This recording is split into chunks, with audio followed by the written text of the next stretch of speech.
Hey folks, I'm here in the Angeles National Forest driving the 2024 Porsche 718 Boxster GTS 4.0. What we got here is a 4-liter flat 6 motor at the middle with 394 horsepower and 317 pound-feet of torque. Made it up to a lightning fast 7-speed PDK gearbox that'll give you a 0 to 60 in 3.8 seconds, and if you keep your foot in it, you're gonna hit 182 miles per hour. And that's not too bad, and Porsche's very clearly not flagship car. Now, even though the 911 and other Caymans and Boxsters live above this car still ain't cheap. The GTS 4.0, this one started at $97,300. Since this car was built, Porsche has updated pricing. It now starts closer to about $102,000 for the pleasure of owning this car. Adding a few things like an interesting interior color, extended leather, the PDK, which is now free, auto cruise control, 18-way power seats, and you get a price as tested of $117,490. That is a lot of money, but this car is a hell of a lot of fun. So let's quit this boring shit and get it out on the road. Okay, so let's start off. I'm at the top of a mountain now. Let's start off, put it in drive, slide over to manual, put it in individual mode, which puts, I have it set up to put everything on full kill except for the suspension, which I leave soft because the roads aren't too spectacular here. Just listen to that. You know, Porsche, when the 718 first came out, dropped their flat 6 motors for these cars and in place put a 2-liter and a 2.5-liter flat 4. Since then, they've heard the outcrying of people saying they want the flat 6 back in the Cayman, back in the 718, Boxster and Cayman, and they acquiesced. This motor is not the same 4-liter that you get in the GT3. Funny enough, Porsche makes 2 different 4-liter flat 6s. No one else even makes one, so that's kind of fun. This motor is based on the 3-liter flat 6 turbo motor that you get in 911s. And it is an absolute peach. I mean, you can hear it. It just sounds, let me rev it for you. Oh my goodness. It just sounds so fabulous. Revs all the way up to 7,800 RPMs, which sure, their other one can rev higher, between 8,000 and 9,000, but you're really not gonna miss it unless you're like a lunatic who's really perceptive to such things. I am not. This motor absolutely sings, and is, ironically, obviously it's a center-mounted motor, but it's also the centerpiece of the car.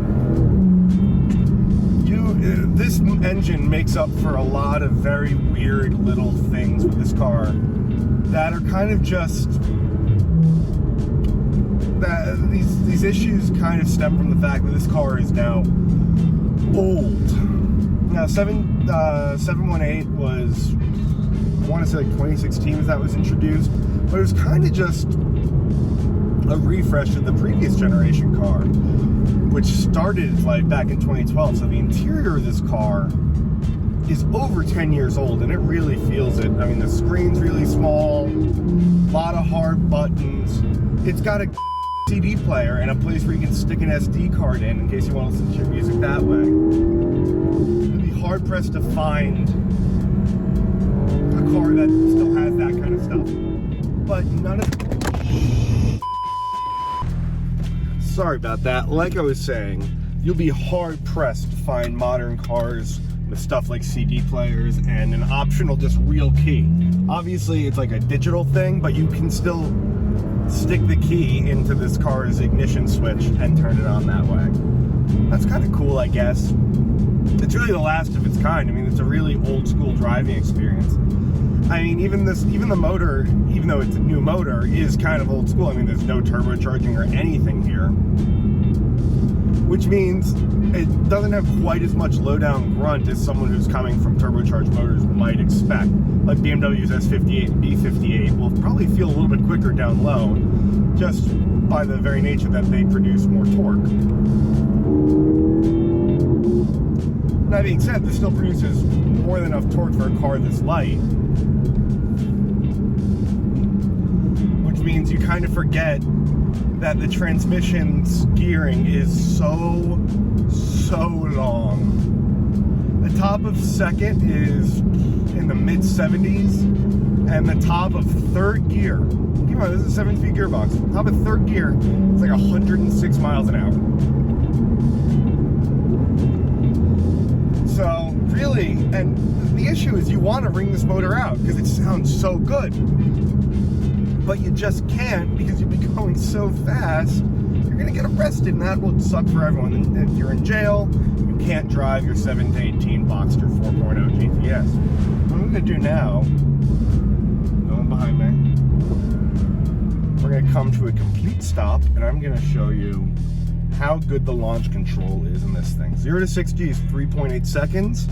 All you gotta do is super simple. Left foot on the brake, right foot on the gas.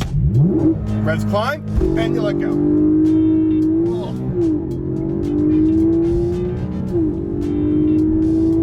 Just listen to that.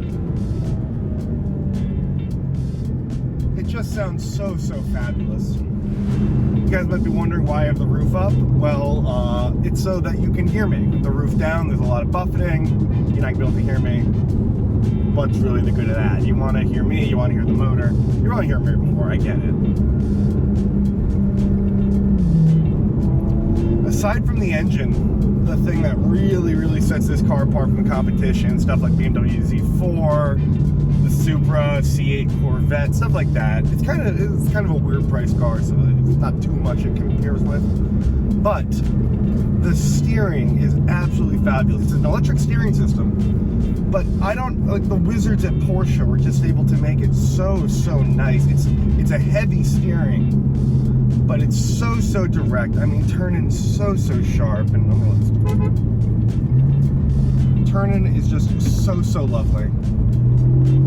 It's got grip for days. It's on Pirelli summer tires, 20-inch.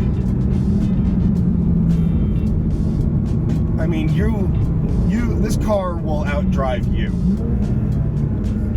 And it's just so perfectly balanced.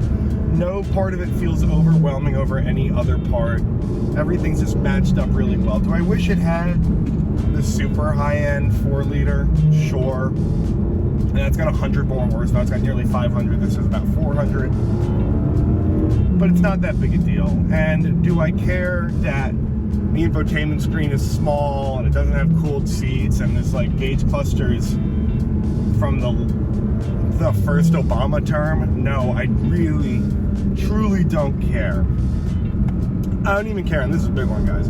I don't even care that it doesn't have Apple CarPlay wireless. You have to plug it in to a USB-A port. It's really quaint in that way, isn't it? It's really nice. Suspension's also just lovely. Even with sport suspension on, it handles bumps pretty well.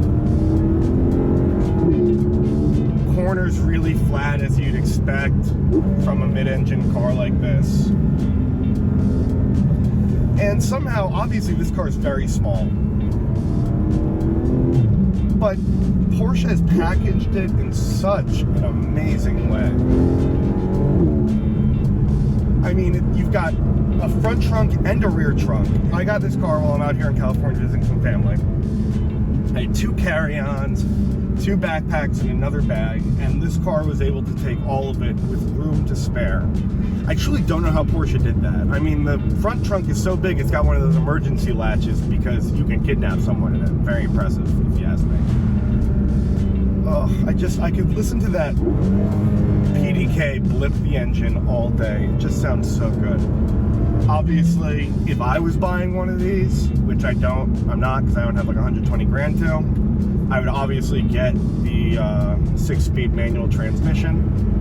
But if you don't feel like driving a manual, or you just don't know how, or you can't for whatever reason, you need the automatic, this PDK is just about the greatest transmission in the world.